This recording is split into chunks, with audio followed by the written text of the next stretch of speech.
नमस्कार विद्यार्थी मित्रांनो, मी सुमन हायस्कूल नंबर 12मधून मराठी विषय शिक्षक श्री दिनेश पाटील. तर आज आपण उपयोजित लिखाणाअंतर्गत कल्पनाविस्तार हा उपघटक अभ्यासू. इयत्ता 9वी व 10वी या दोन्ही वर्गांना कल्पनाविस्तार करा असे परीक्षेत 4 गुणांना विचारले जाते. त्या दृष्टीने त्याचे महत्त्व नीट समजून घ्या. कल्पनाविस्तारासाठी परीक्षेत तुम्हाला एक वाक्य दिले जाते. हे वाक्य कधी एखाद्या कवितेची ओळ असेल, एखादा सुविचार असेल, म्हण असेल किंवा एखाद्या ग्रंथातील प्रसिद्ध अवतरण असेल. तर हे दिले असताना ते वाक्य तुम्हाला समजणे गरजेचे आहे आणि हे वाक्य जर समजले तर तुम्ही सहज कल्पनाविस्तार करू शकता. थोडक्यात काय तर मनात आलेला एखादा चांगला विचार जेव्हा सुविचाराचे रूप धारण करतो किंवा नेमक्या शब्दात एखादा सुंदर विचार गद्यात किंवा पद्यात सुटसुटीत स्वरूपात मांडला जातो तेव्हा त्याला कल्पना असे म्हणता येईल. काव्यमय पद्धतीने मांडलेला सुंदर विचार इतरांना पटवून देण्यासाठी उदाहरणांच्या मदतीने त्यातील आशय विस्तारपूर्वक म्हणजेच सविस्तर सांगण्याची गरज असते. या लेखनाला कल्पनाविस्तार असे म्हणतात. बरं, मला एक सांगा, तुमच्या काय लक्षात आले बरे? तर या ठिकाणी तुम्हाला एखाद्या प्रसिद्ध ग्रंथातील ओळी, अभंगातील 2 ओळी, एखादी काव्यपंक्ती, एखाद्या ग्रंथातील अवतरण हे स्पष्ट करण्यासाठी दिले असते आणि तुम्हाला त्याविषयी तुमचे मत मांडावयाचे असते आणि ते मुद्देसूदपणे. हे करताना ते अवतरण, वाक्य, म्हण किंवा सुविचार याला अनुसरून वेगवेगळी उदाहरणे द्यायची असतात. त्याच पद्धतीचे विचार आणखी कोणी मांडलेले आहेत का ते पाहायचे असते आणि तसे मांडलेले विचार आपण सांगायचे असते. पुन्हा सर्व दृष्टांत दाखले दिल्यानंतर आपल्याला त्याविषयी काय वाटते ते आपले मतही आपण मांडू शकतो आणि त्याचबरोबर दैनंदिन जीवनातील उदाहरणांच्या माध्यमातून आपले म्हणणे कसे खरे आहे ते विस्तारपूर्वक सांगायचे असते. पण यासाठी दिलेली पहिली अट म्हणजे काय की तुम्हाला दिलेले वाक्य नीट समजले पाहिजे. दिलेल्या वाक्याचा वाच्यार्थ म्हणजे शब्दशः अर्थ काय होतो याचे पुरेसे आकलन झाले तर तुम्ही तो कल्पनाविस्तार लिहू शकतात आणि जर याचे आकलन झाले नाही तर मात्र तुम्ही वेगळ्या दिशेने जाऊ शकतात. म्हणून सर्वात आधी दिलेल्या वाक्याचा वाच्यार्थ म्हणजे शब्दशः अर्थ काय आहे ते समजून घ्यावं. त्यावर विचार व चिंतन करावे आणि त्यानुसार विचार केल्यानंतर आपल्याला काय वाटते ते आपल्या भाषेत सविस्तरपणे लिहावे. हे करत असताना वेगवेगळ्या पद्धतीने दैनंदिन जीवनातील उदाहरणे आपण देऊ शकतो. चांगले कल्पनाविस्तार येण्यासाठी तुमचे वाचन चांगले असायला हवे. अवांतर वाचन केल्यामुळे तुमच्या ज्ञानाच्या कक्षा रुंदावतात आणि मग तुम्ही कल्पनाविस्तार करू शकतात. सुटसुटीतपणे व मुद्देसूदपणे कल्पनाविस्तार करणे हे खरे तर कौशल्य आहे.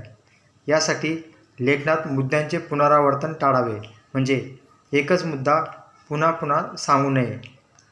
मूळ कल्पना किंवा विचार नीट समजला तरच योग्य प्रकारे त्याचा विस्तार करणे शक्य होते. मूळ कल्पना म्हणजे दिलेले वाक्य असेल ते वाक्य जर तुम्हाला नीट समजले तर तुम्ही त्याचे नीट स्पष्टीकरण करू शकतात आणि कधीकधी स्पष्टीकरण करावयाचे वाक्य हे गद्य स्वरूपात असेल किंवा कधी पद्य स्वरूपात किंवा ती म्हणही असेल, परंतु तरी गांगरून जाण्याचे काम नाही.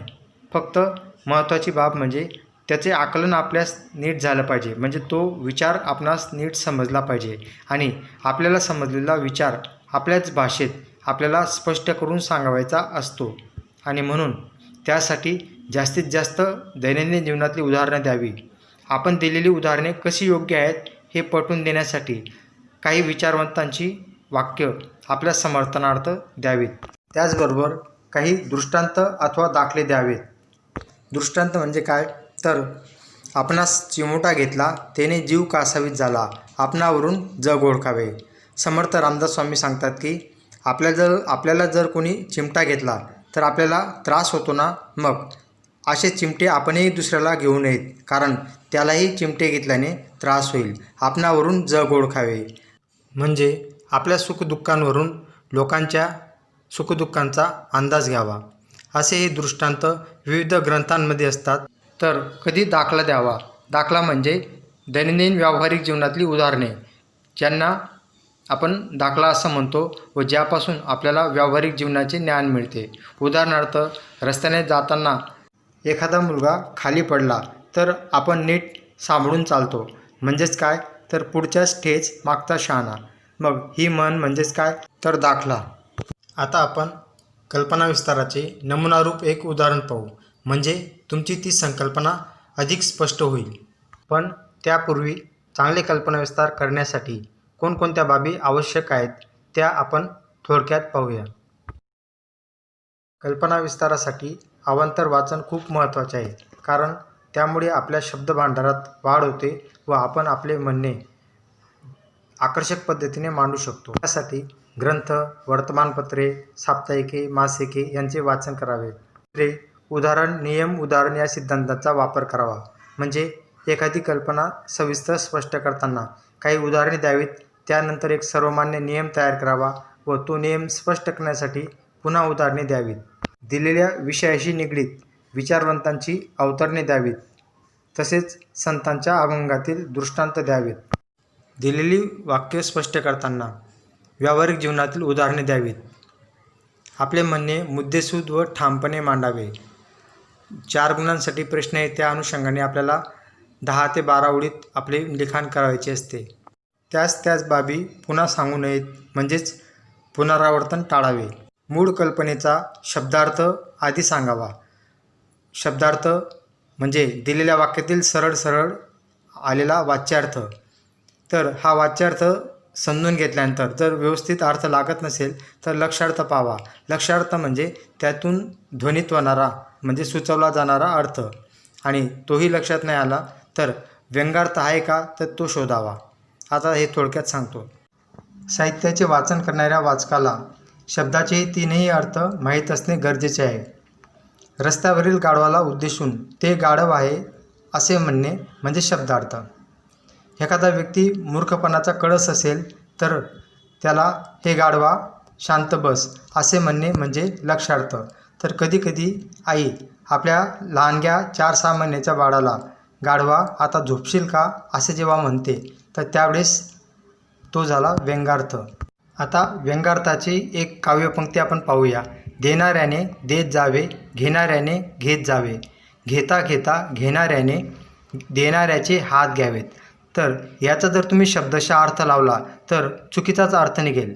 तर या ठिकाणी देणाऱ्याचे हात घ्यावेत म्हणजे काय, आपण घेता घेता म्हणजे आजवर काही घेतच आलो असू तर देणाऱ्याचे हात घ्यावेत म्हणजे देणाऱ्याची मनोवृत्ती किंवा त्या पद्धतीने आपण ग्राहक बनता बनता दाता बनले पाहिजेत, म्हणजे आपण इतरांना काहीतरी दिले पाहिजे असे कवीला म्हणायचे आहे. आणि हाच झाला व्यंगार्थ.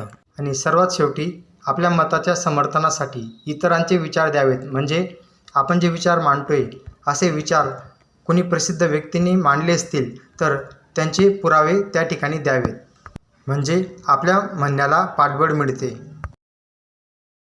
मरणात खरोखर जग जगते. आता ही काव्यपंक्ती जर आपण नीट पाहिली तर आपल्याला कळते की यात विरोधाभासी कल्पना आहे. ही काव्यपंक्ती भा. तांबे यांच्या कवितेची शीर्षक पंक्ती आहे. यात कवीने फार मोठा विचार मांडला आहे.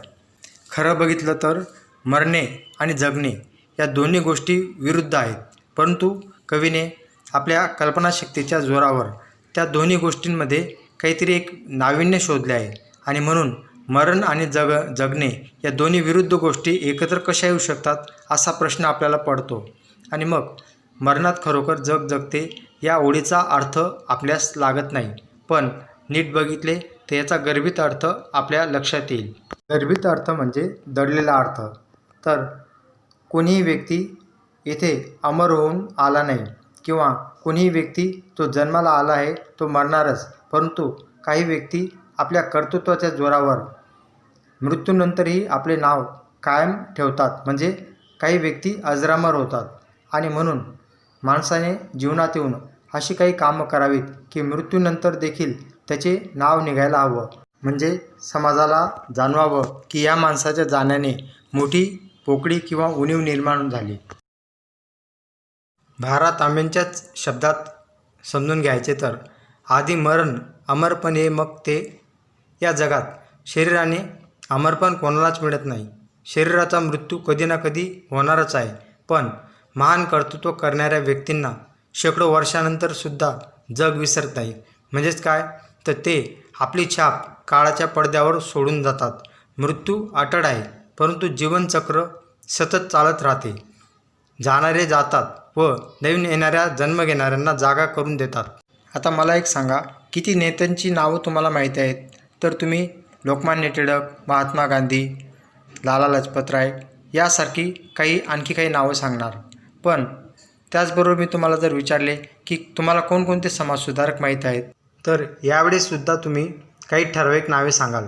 त्या पलीकडे आपण नावं सांगू शकत नाहीत किंवा आपल्याला आठवत नाही. गेल्या 200 वर्षांचा मागोवा जरी घेतला आणि तुम्हाला विचारले की थोर व्यक्तींची नावे सांगा, तर काही नावे तुम्ही सांगाल. हीच नावं आपण का घेणार? कारण त्यांनी विशेष काही कर्तृत्व गाजवले आणि म्हणून शेकडो वर्षे झाली तरी त्यांचे नाव आपल्या लक्षात राहिले. मात्र एवढ्या वर्षांच्या कालावधीत लाखो लोक जन्माला आलेत, त्यांची दखलसुद्धा घेतली जात नाही किंवा त्यांची नावही कोणाला माहीत नसतात.